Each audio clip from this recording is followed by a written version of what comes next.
But this adaptation, again, is not involving new genetic information. In fact, the process causes the loss of the genetic information for short hair.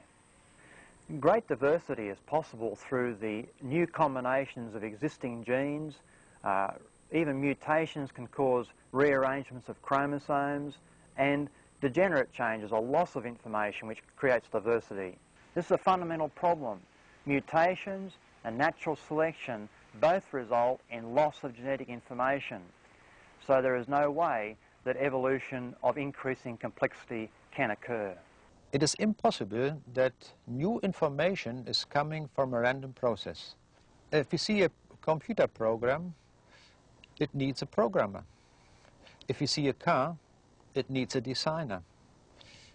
If we see the biological information in the cells, then we must say, that is the right conclusion, it needs a creator who has made the program, the genes, to create the proteins, to create the organs.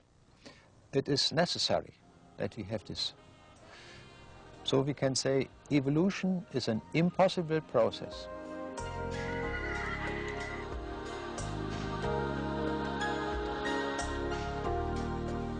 Every schoolchild learns the supposed evolution of the horse, from tiny ones with multiple toes to large one-toed modern horses. What were their ancestors like? You can trace the evolution backwards. The clues are in their skulls, feet and teeth. From 4 toes to 1 toe, from short teeth to long teeth, from browsers to grazers. Choose one of the lighted buttons. Choose now.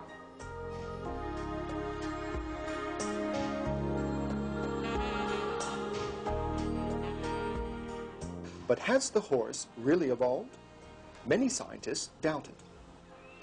There are many different varieties of horses we can get through breeding, but they're still just horses. We can get large ones, small ones, even ones with 3 toes. Evolutionists put these into a sort of a sequence and add a fossil rock badger at the bottom and then claim that's evidence for evolution. But you take out the fossil rock badger and you just have variation within a kind. Horses breed horses. That's not evolution.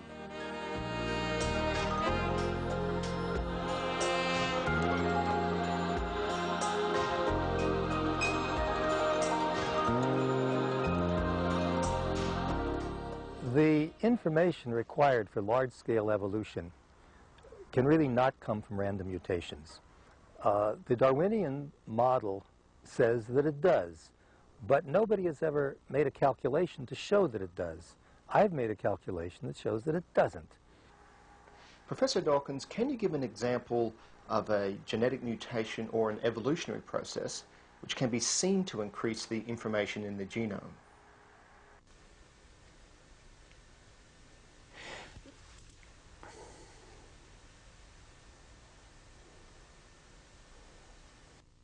There's a popular misunderstanding of evolution which says that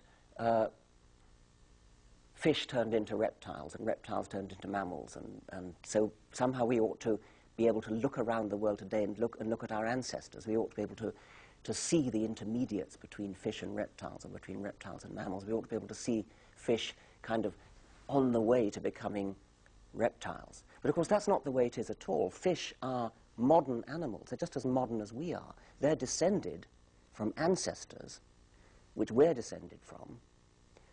Way back 300 million years ago, there would have been an ancestor, which was the ancestor of modern fish and the ancestor of modern humans.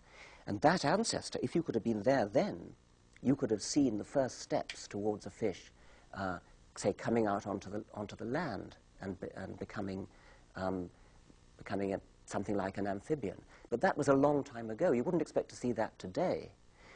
If one were to believe the Neo-Darwinian account, you would have to say that information is built up gradually in small steps, a little bit at a time.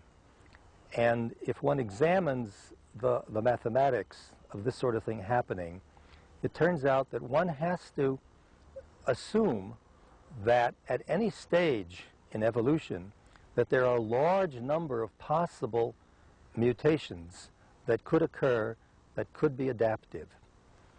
And if there are a large number, we should be able to find some today. And the fact is that we don't. All the mutations that have been examined on a molecular level show that the organism has lost information and not gained it. The Genesis account of creation implies that virtually all genetic information existing today was present in the original kinds. So, great variation is possible within each kind, but one basic kind cannot change into another.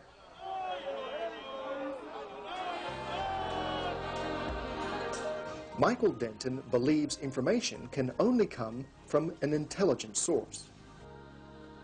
And I tend to think that, in fact, the evidence suggests a transcendent sort of Hebraic God of the Judeo-Christian tradition. An external creator made the world and gave it its order, its pattern, and its ends. It's consistent, I think, with the evidence, though. It's consistent with it.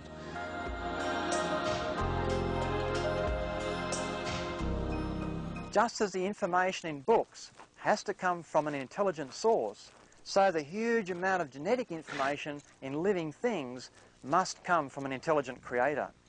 The evidence fits the biblical model, where there's a large amount of genetic information created in the beginning, allowing adaptation within the kind and being degraded since. The information had to be programmed into the living things in the beginning.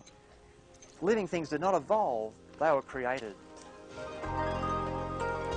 If we look to the Bible, then we see there is a creator. The creator has made all things, the material processes and also the information. Evolutionists believe complex life forms came from simpler ones, but random processes with natural selection can't account for it, and it's never been observed or replicated.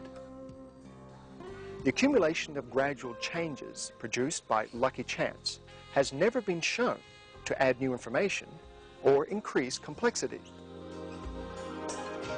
Creationists believe that all the evidence points to a creator. Dogs may be hairy or bald, and frogs may be spotted or green.